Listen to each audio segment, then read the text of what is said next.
সবকিছু উল্টে যাচ্ছে।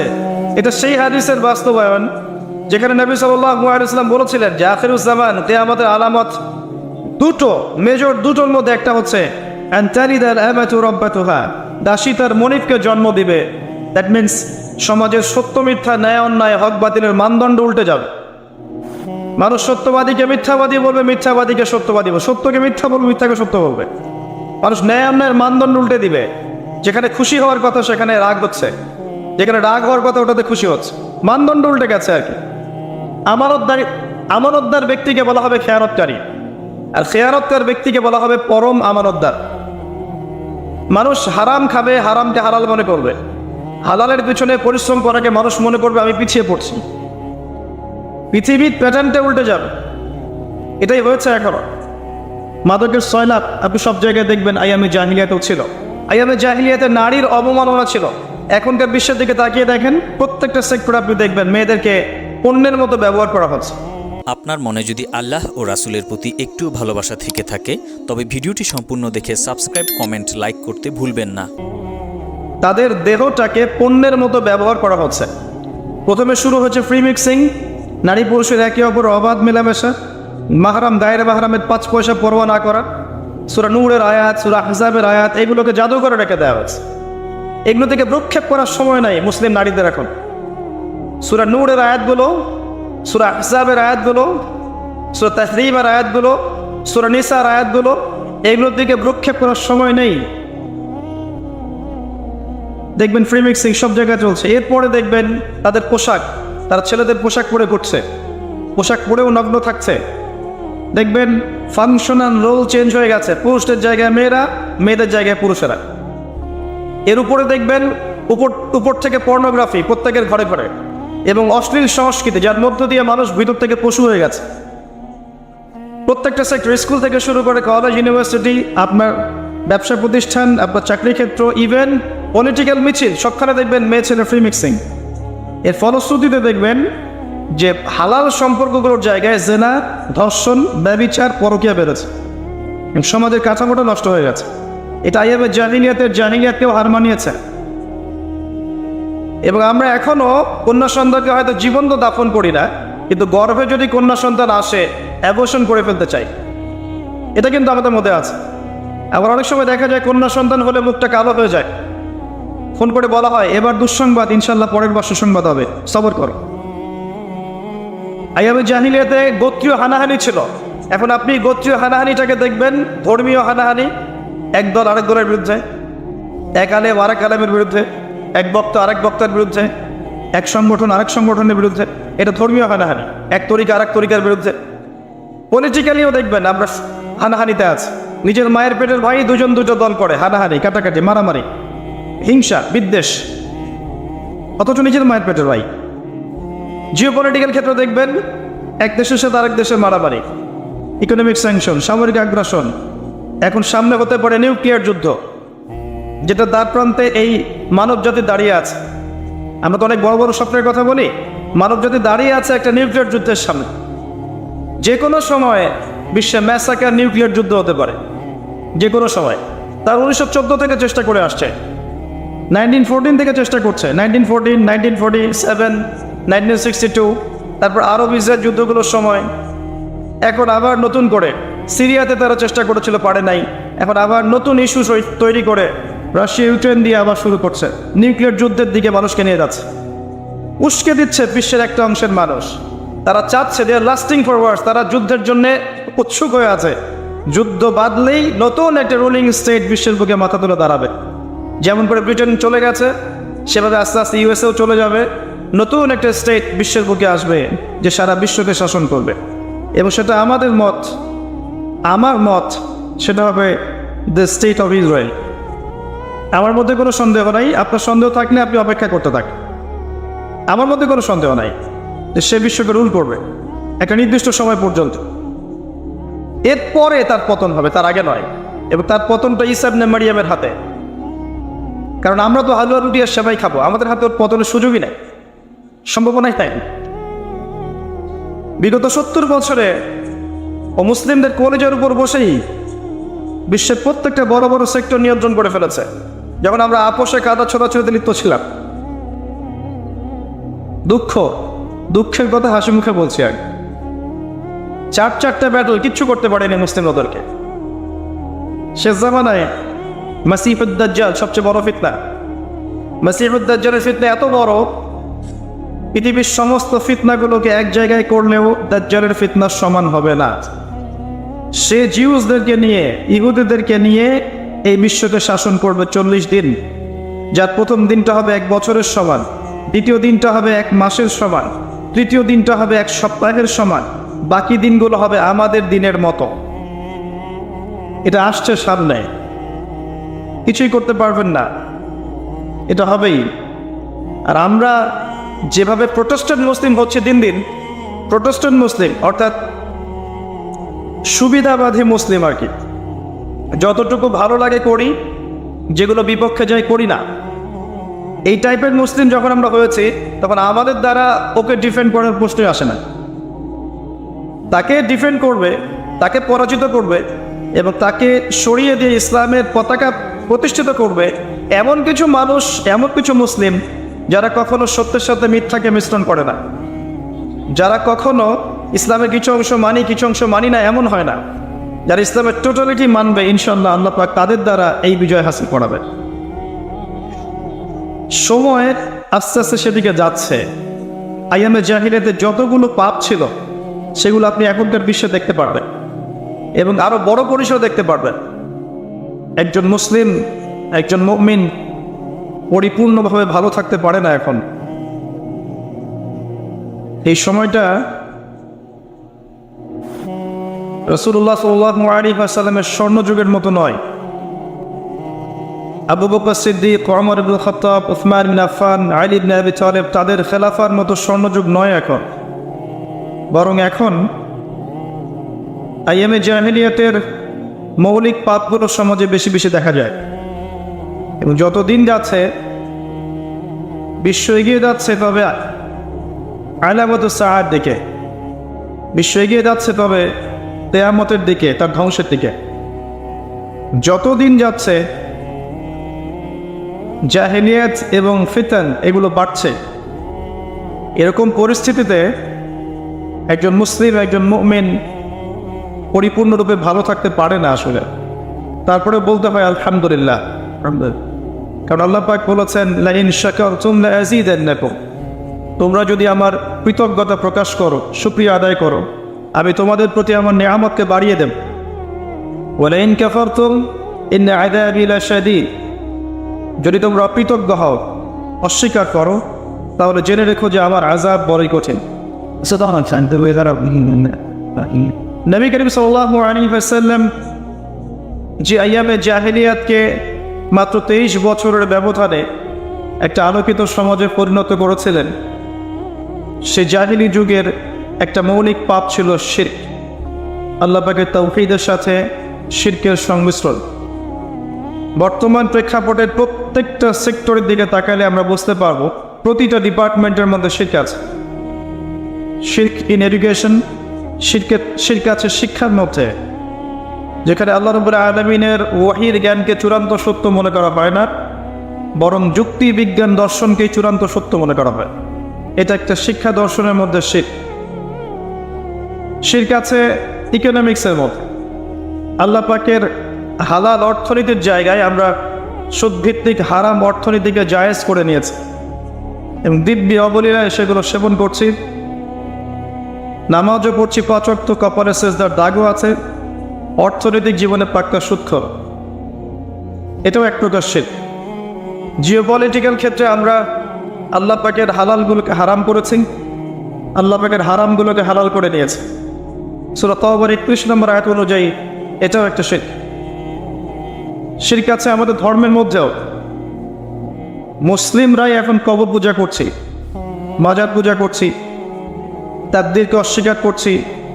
এক শ্রেণীর মানুষ বের হয়েছে যারা বলছে মুহাম্মদ সাল্লাল্লাহু আলাইহি ওয়াসাল্লাম শেষ নবী নন, আরও আসে, নবী আসতে পারে। নাউযু বিল্লাহি মিন যালিক। কেউ বলছেন আমরা কোরআন মানি, হাদিস মানি না। কেউ বলছেন যে আমরা ভাগ্যকে স্বীকার করি না। কেউ বলছেন যে ইসলামের প্রত্যেকটা বিষয় তখনই মানা যাবে যখন সেটা যুক্তি বিজ্ঞান বা দর্শন দিয়ে প্রমাণ করা হবে।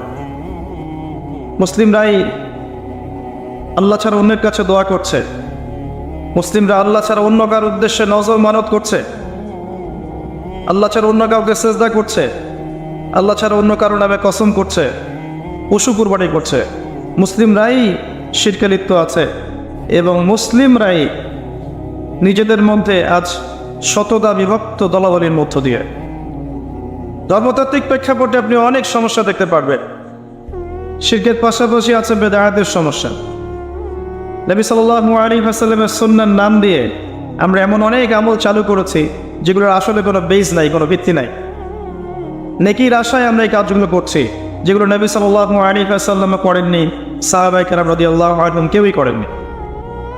ধর্মতাত্ত্বিক ক্ষেত্রে সমস্যা দেখবেন, শিক্ষাক্ষেত্রে সমস্যা দেখবেন, ইকোনমিক্সের সমস্যা দেখবেন, জিওপলিটিক্যাল ক্ষেত্রেও সমস্যা দেখবেন। প্রত্যেকটা ডিপার্টমেন্টেই শিরক আছে এখন, যেটা আইয়ামে জাহিলিয়াতের one of the most important জাহিলিয়াত, এটা ছিল শিরক।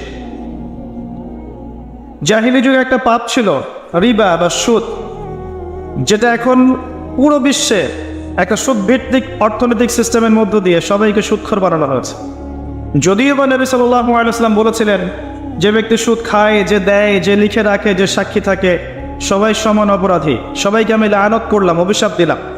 তারপরেও দিব্যি অবলীলায় আমরা মুসলিমরাই সুদ খাচ্ছি। এবং কোনো কোনো ক্ষেত্রে যারা সুদের বিরুদ্ধে ইসলামিক অর্থনৈতিক কোনো সিস্টেম চালু করতে চায় তাদেরকেই সমাজে বেশি ব্যঙ্গর শিকার হতে হয়। আবার কোনো কোনো ক্ষেত্রে দেখা যায় ঘুরিয়ে ফিরিয়ে আমরা হারামকে হালাল করে নিয়েছি। আপনারা হয়তো জানেন কিনা যে কারেন্সি আপনারা ব্যবহার করছেন এর মধ্যেও সুদ আছে, এর মধ্যেও রিবা আছে। যারা ইকোনমিক সেকশনে পড়াশোনা করেছেন তারা জানেন যে আপনার পেপার মানির মধ্যে সুদ আছে। সামনে যেটা আসবে ক্রিপ্টোকারেন্সি, এখানে আরও ভয়ঙ্কর সুদ থাকবে। সবচেয়ে বড় কথা হচ্ছে এর উপরে সেন্ট্রাল ব্যাংকদের কন্ট্রোল থাকবে না।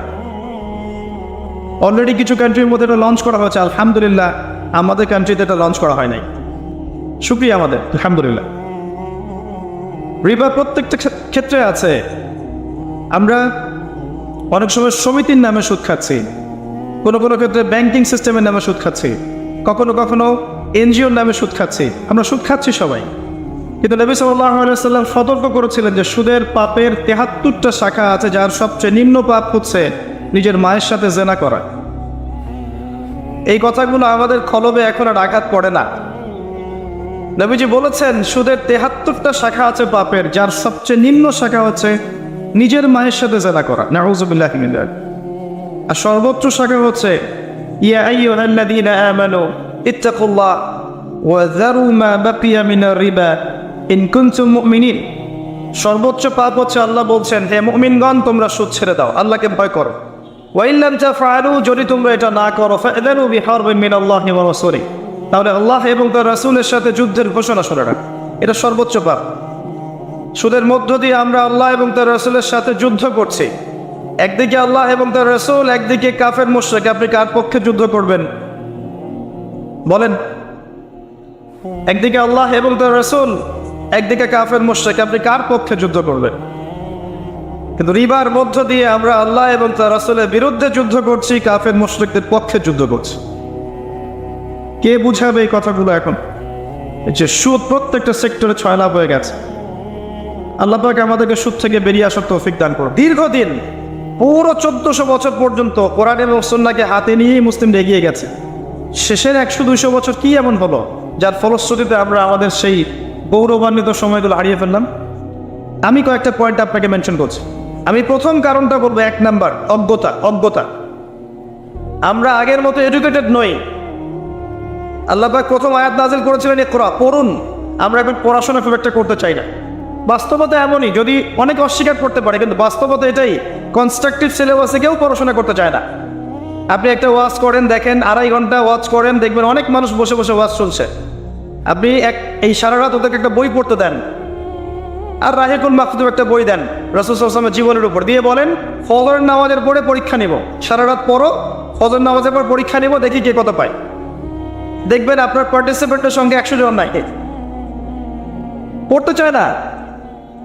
ওই ইউটিউবে গিয়ে দেখবেন একটা বিচ্ছিন্ন লেকচার শুনেছে, ভাই ইউটিউবের লেকচার শোনা বা ফেসবুকের একটা লেকচারে কাটপিস শোনা এটা ইমান রিচার্জের জন্য যথেষ্ট নয়, এটা কনস্ট্রাকটিভ পড়াশোনা নয়। এভাবে আপনার মস্তিষ্ক বিক্ষিপ্ত হয়ে যাচ্ছে।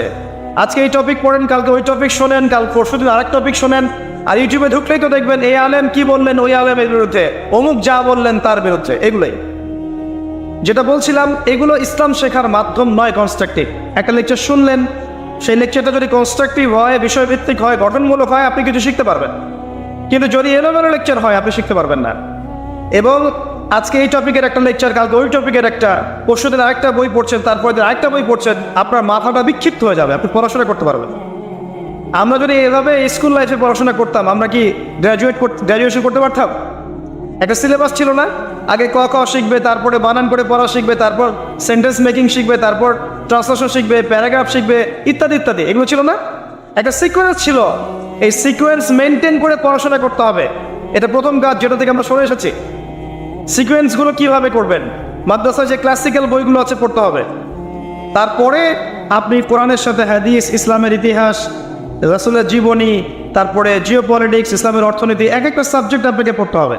দুইভাবে পড়তে পারেন, মাদ্রাসায় গিয়ে অথবা ওস্তাদদের সোহবতে গিয়ে। আগেকার ওলামায়ে কেরাম যারা ছিলেন সলফে সালেহ, তারা কিন্তু মাদ্রাসায় পড়েন নাই। তারা কি করেছেন? একজন আলেমের কাছে কোরআন শিখেছেন, একজনের কাছে গিয়ে নাহুস সরফ শিখেছেন, একজনের কাছে গিয়ে আরবি ভাষা সাহিত্য শিখেছেন, আরেকজনের কাছে গিয়ে হাদিস শিখেছেন, আরেকজনের কাছে উসুলে হাদিস শিখেছেন। এইভাবে আস্তে আস্তে আস্তে আস্তে তারা ফকি হয়েছেন, মুহাদ্দিস মুফাসসির হয়েছেন। এটা একটা ভালো ট্র্যাক। এখন এটা আমি বলবো পজিটিভ, এটাই করা উচিত। যারা জেনারেল লাইনে পড়ছেন তাদের জন্য এটাই ভালো অপশন।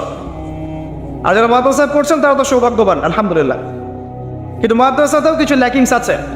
যেমন এখানে আমরা পুরো হিস্ট্রি পাচ্ছি না, পুরো ফিলোসফি, পুরো ইসলামিক ইকোনমিক্স, পুরো জিওপলিটিক্স, পুরো সিরাত ইত্যাদি সব কিছু পুরোপুরি পাচ্ছি না। অনেকেই বের হচ্ছেন এখান থেকে যারা গ্লোবাল বিষয়গুলো সম্পর্কে ওয়াকিফান নন, অনেকে বের হচ্ছেন। কারণ কি? কোরআন সুন্নাহ হাতে থাকার পরেও যদি আমি সারা ওয়ার্ল্ডকে ডিল করতে না পারি, তাহলে আমার ব্যর্থতা নয় এটা বললে কি মাইন্ড করবেন? এটা আমার ব্যর্থতা। কোরআন সুন্নাহকে হাতে রেখে যদি আমি ইসলামকে দিয়ে থেকে চ্যালেঞ্জ করতে না পারি, এটা আমার ব্যর্থতা। আল্লাহ পাক বোঝার তৌফিক দান করুন। প্রথম প্রবলেম আমি ফাইন্ড আউট করি হচ্ছে পড়াশোনার ল্যাকিংস। দ্বিতীয় প্রবলেম আমি দেখি আমরা পড়ছি অনেকেই, জানছি অনেকেই, জানা অনুযায়ী আমল করছি না, এটা একটা ল্যাকিংস। থার্ড আমি একটা ল্যাকিংস দেখি, সেটা হলো আমরা হালাল খাচ্ছি না, হারাম খাচ্ছি। ম্যাক্সিমাম সুদ খাচ্ছি, ঘুষ খাচ্ছি, দুর্নীতি করছি, এবং দেখবেন মানুষের সম্পদ আত্মসাৎ করে খাচ্ছি। হারাম ঢুকলেই ইবাদত নষ্ট হয়ে যাবে, নূর আধ্যাত্মিকত্ব নষ্ট হয়ে যাবে, ইসলামিক খেলাফা জিহাদ তোমরা পরের কথা, নিজের ভিতরে আধ্যাত্মিকত্বই থাকবে না, নিজেই কবরের আযাব থেকে বাঁচতে পারবো না। এটা আমি প্রবলেম দেখি আমাদের মা বোনদের ক্ষেত্রে। এরা ফ্যামিলিস্ট রেভলিউশনের ধোকায় পড়ে নিজের ইজ্জত হারাচ্ছে, প্রিমিক্সিং এ ইজ্জত হারাচ্ছে, ব্যাপক জেনা হচ্ছে, পরকীয়া হচ্ছে, আপনি দেখবেন ধর্ষণ হচ্ছে। এরা সঠিকভাবে পর্দা করছে না। আমরা ওদেরকে নারী পুরুষের অবাধ মেলামেশা দিয়ে দিয়েছি, এতে করে ওরা তাদের সম্মান হারাচ্ছে। এটা একটা বড় সমস্যা আমাদের। আমি প্রবলেম দেখি যে আমরা আদর্শ পরিবারগুলো করতে পারছি না। ম্যাক্সিমাম পরিবার দেখবেন তাওহীদ জানে না, সুন্নত জানে না, ইসলামের সংস্কৃতি নাই। বাবা দুনিয়াদার, মাও মাশাল্লাহ দুনিয়াদার, এদিকে ছেলেও মাশাল্লাহ, টিকটক প্রজন্ম, এরকম পরিবার চলছে। এগুলো মেজর প্রবলেম। এগুলোকে কভার আপ না করে ইউ ক্যানট ইমাজিন ইসলামিক খেলাফা or Islamic revolution. Never ever, this is not possible. এটা সম্ভব না। এগুলো বেসিক, যেগুলো সাহাবা কেরাম করেছিলেন, রাসূল সাল্লাল্লাহু আলাইহি ওয়াসাল্লাম করেছিলেন, দীর্ঘদিন যুগ যুগ ধরে আমাদের মুসলিম বাপদাদারা করে এসেছে। এখান থেকে আমরা সরে আসলে স্লোগান দিয়ে আইওয়াজ শোডাউন দিয়ে কিচ্ছু হবে না ভাই। আলাইকুম আনফুসাকুম, নিজের নফসের খবর নাও, নিজের নফসের খবর নাও, নিজের নফসটাকে ঠিক করো, তারপরে অন্যের দিকে আঙুল তুলতে আসো। আমি এগুলো প্রবলেমস ফাইন্ড আউট করি, এগুলো আমাদের এখনকার সমস্যা। অন দ্য আদার হ্যান্ড আপনি অন্যদিকে গিয়ে দেখবেন ইসলামের এগেনস্টে যারা আছে ওরা পলিটিক্যালি ডেভেলপড, ওদের মধ্যে মিডিয়া আছে, ওদের প্রযুক্তি আছে, ওদের ইকোনমিক সেকশন আছে, ওদের মধ্যে ঐক্য আছে। আর ঐক্যের শব্দটা তো বলেই নেই। এটা এমন একটা শব্দ যেটা চুপচুপ করে বলতে হয়, শয়তান যেন শুনে না ফেলে। কারণ আমরা আমাদের মধ্যে 95টা বিষয় যদি একমত থাকে, 5টা-4টা বিষয় যদি দ্বিমত থাকে, আমরা বিভক্ত হতে রাজি আছি, তাই না ভাই? এটা মুসলিমদের চরিত্র। এখন আর অমুসলিমদের মাঝে গিয়ে দেখেন, তাদের মধ্যে 99টা বিষয় যদি দ্বিমত থাকে, একটাতে একমত ইসলামের শত্রুদের, যে তারা ইসলামকে আক্রমণ করবে বা ইসলামকে ডমিনেট করতে চায়, এখানে তারা একমত, তারা ঐক্যবদ্ধ। আর আমাদের মধ্যে দেখবেন 95টা বিষয় আমরা একমত, কয়েকটা বিষয়ে যেটাতে আমরা হয়তো দ্বিমত, একজনের মাসলাক একরকম, আরেকজনের মানহাজ একরকম, আরেকজনের মাযহাব একরকম, আরেকজনের তরিকা একরকম, আরেকজনের ফিকহি বুঝ একরকম, যথেষ্ট বিভক্ত হওয়ার জন্য। শততা বিভক্ত, বাংলাদেশে 73 দল নয়, 73,000 দল আছে। এর প্রত্যেকেই বলে যে আমি হকের উপর আছি, সবাই আমার দলে আসে। ঐক্যের কথা তো বলাই যায় না, মানে ঐক্যের কথা মুখে বলে, মনে কিন্তু ঐক্য নাই। ঐক্যটা কিন্তু মনের ব্যাপার। ওয়াতাসিমু বিহাবলিল্লাহি জামিআ ওয়া লা তাফাররাকু, এটা কোরআনে আছে। মনে করিয়ে দিতে হয় যেটা কোরআনে আছে। আল্লাহ বলেছেন যে তোমরা আল্লাহর রজ্জুকে একসাথে ধরো, জামিআন ওয়া লা তাফাররাকু, দলে দলে বিভক্ত হয়েও না। আল্লাহ বলেছেন একসাথে থাকো, একসাথে থাকি নাই। আল্লাহ বলেছেন দলে দলে বিভক্ত হয়েও না, হয়েছি। এখন এই আয়াতটা যে আমি মানিনি, আমি স্কলার হয়ে মানি নাই, আমি আলেম হয়ে মানি নাই, আমি ধর্ম নেতা হয়ে মানি নাই, কোরআনের অবমাননা কে বেশি করলো, আমি না আপনি? বলেন, এই আয়াতের উপর যে আমরা আমল করছি না, এটা অবমাননা কে বেশি করছে? আমি না একজন নাস্তিক, আমি না একজন মোরতাদ, আমি না একজন কুফার? কে অবমাননা করছে বেশি? ঐক্য নাই, টোটালি ঐক্যহীন। কে এগুলো নিয়ে কথা বলবে? আর এটা এমন একটা শক্তি যেটা থাকলে একটা কমিউনিটির মধ্যে ওই শত্রুরা তাকে ডমিনেট করতে পারে না। এই বাংলাদেশি হিসেবে আমরা যদি ঐক্যবদ্ধ জাতি না থাকে, অন্য জাতিরা আমাদের উপর হামলা করতে পারবে না, সম্ভব না। আমাদের ঐক্যবদ্ধ থাকার দরকার আছে না? অ্যাজ এ নেশন আমরা সবাই একটা বডি না? এখানে আপনি দেখবেন জনগণ আছে, যুব সমাজ আছে, নারীরা আছে, শিশুরা আছে, প্রশাসন আছে, গভর্নমেন্ট আছে, সবাই মিলে আমরা একটা বডি না? কেউ যদি মনে করে আমি অমুকের শত্রু, এ অমুকের শত্রু, এর মধ্যে ঐক্য থাকবে? তখন খুব সহজেই এখানে অন্যরা সুযোগ দিতে পারবে। যদি আমরা সবাইকে একটা বডি মনে করি, আমরা সবাই একটা বডি, আমরা একটা নেশন, তখন দেখবেন এত সহজ না বাংলাদেশে থেকে দমানো। সহজ সহজ না। এই সহজ কথাটা আমরা ধর্ম নেতাদেরকে বোঝাতে পারছি না। ধর্মের ক্ষেত্রে আমরা কেন আলাদা হয়ে গেলাম? আমরা সবাই হানাফি মাযহাব ফলো করি, তারপরেও অনেকগুলো দল। আমরা অনেকে দেখবে সালাফিজম ফলো করি, সালাফিজমের মধ্যেও অনেক দল আছে। কথা বলে হয়তো মাইন্ড করতে পারে, আমি যেন মাইন্ড করবে ভয়ে কথা বলি না, মানুষ খুব অল্পতেই মাইন্ড করে। তো বাস্তবতা এটাই যে আমরা যদিও বলছি আমরা ঐক্যবদ্ধ, আমরা আসলে ঐক্যবদ্ধ নই, শততা বিভক্ত আমরা। যারা আমরা বলছি আমরা চূড়ান্ত সহির উপর আছি, ওখানেও দেখবেন আপনি সহি বিভক্তি আছে। কি করবেন আপনি? একটা সলিউশন আমার কাছে মনে হয় যে আমরা যদি মন থেকে সবাইকে মুসলিম ভাই মনে করতে পারি, আমার মনে হয় এনাফ।